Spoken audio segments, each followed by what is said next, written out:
वो होनी चाहिए जो जनता के बीच में जाए आवाज, और जनता समझे हमारी, तथ्यों के ऊपर बात करना सीखो आप।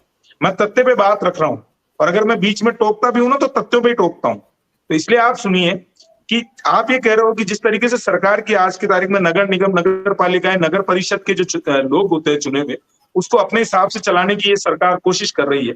और ऐसा नहीं है कि पहली बार सीओ के बीच में और महापौर के बीच में कोई विवाद हुआ है। इससे पहले जब ज्योति खंडेलवाल जी थी, आप ही की सरकार थी, 8-8 बार महापौर के बीच में, उनके बीच में तनातनी हुई है। 8 महापौर, 7 नगर निगम के सीओ बदले थे आपने, लेकिन उस टाइम क्यों नहीं बर्खास्त किया आपने इनको? और किसी तरीके का कोई आरोप, भ्रष्टाचार के आरोप में सौम्या गुर्जर जी नहीं उतरी है। सौम्या गुर्जर जी और यज्ञदेव मित्र जी के और उनके बीच में जो बात हुई, जिसमें सीसीटीवी कैमरे के फुटेज भी नहीं मिले, आपने जो सुनवाई कराई उसके अंदर जो गवाह है वो सरकारी कर्मचारी गवाह है, किसी जनप्रतिनिधि की गवाही नहीं ली है आपने। वहां पे एक तरफा कार्रवाई करते हुए आपने ये एक तरीके से द्वेषता की भावना से आपने कार्य किया। और जिस दिन से सौम्या गुर्जर जी बैठी है वहां कुर्सी पे, वो बीजीजी कंपनी को हटाने की बात कर रही थी।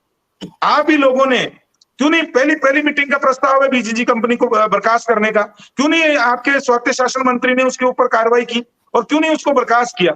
दोनों निगमों की बैठकों के अंदर मैं गवाह हूं कि दोनों निगमों की बैठकों के अंदर ये प्रस्ताव पारित हुआ है कि बीजीजी कंपनी को बर्खास्त कर दिया जाए। लेकिन आपका जो सीओ है वो सुनने के लिए तैयार नहीं है। आपने सीओ जो बिठा रखा था वहां पे नगर निगम में, वो ऐसे व्यक्ति को बना रखा था जो जनप्रतिनिधि की भावनाओं को और जनप्रतिनिधि के कार्यों को करवाने में उसको असमर्थ था। और वो जनप्रतिनिधि सर्वे सर्वा होता है, प्रमुख होता है, वो उसके सहायक के रूप में काम करता है सीओ। लेकिन यहाँ उल्टा कर रखा है आपने सरकार ने, सीओ को सारी पावर दे रखी है और जनप्रतिनिधि को आप सुनना नहीं चाहते हो। और अगर जनप्रतिनिधि बुला के उसको किसी कार्य के लिए पूछता है, जयपुर की महापौर जो कि प्रथम नागरिक होती है, उसकी जवाबदेही होती है जनता के प्रति, वो अगर सीओ को बुला के अगर पूछती है कि आपने ये कार्य दिए थे, ये पूरे पूर्ण हुए कि नहीं हुए, तो आप इस तरीके की कार्रवाई करते हो और उनको बर्खास्त करने के लिए आप एक तरीके से द्वेषतापूर्ण करते हो।